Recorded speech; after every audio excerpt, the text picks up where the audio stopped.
So Bismarck does multiple continental wars, Franco-Prussian War, Austro-Prussian War, and achieves his objectives. And Hitler's just freaking crazy. Like, he continuously does things.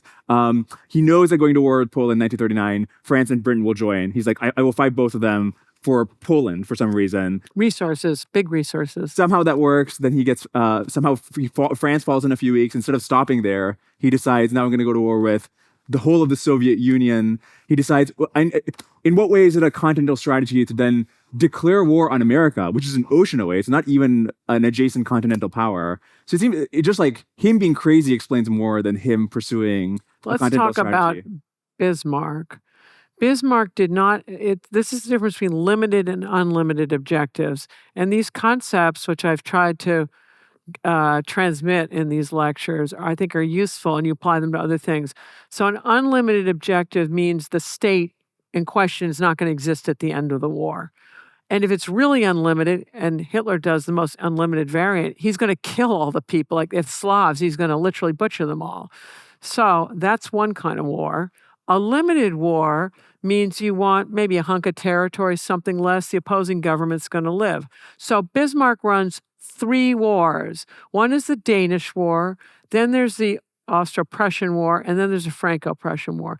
In the Danish War, it's about a couple of provinces in the far south of Denmark that Bismarck covets, because he wants to unify for the first time all these Germanic states.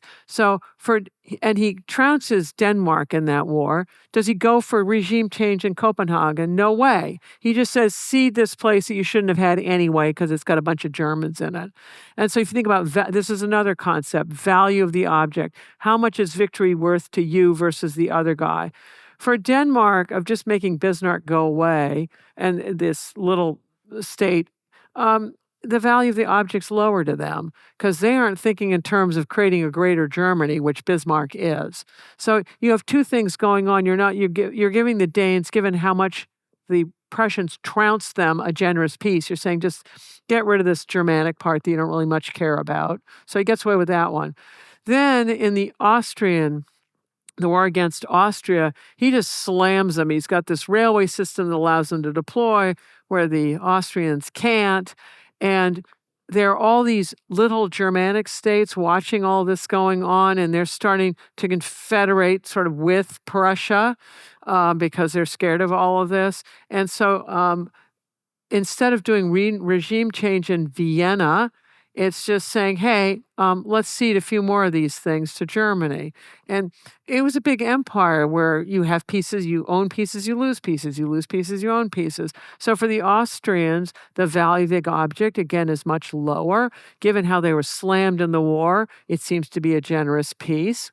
And then when he gets into the Franco-Prussian War, all these little Germanic states are joining with Prussia, and that's going to create unified Germany. And then he takes a bite too far when he takes Alsace-Lorraine, which the French are totally upset about, and they never give up on that one.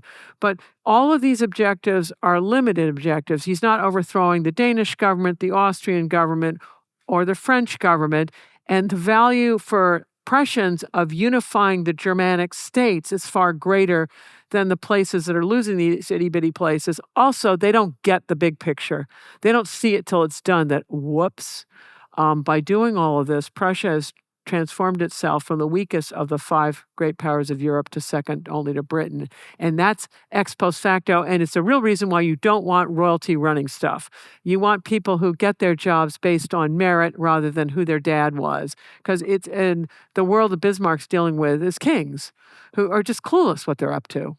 If you enjoyed this clip, you can watch the full episode here and subscribe for more clips. Thanks.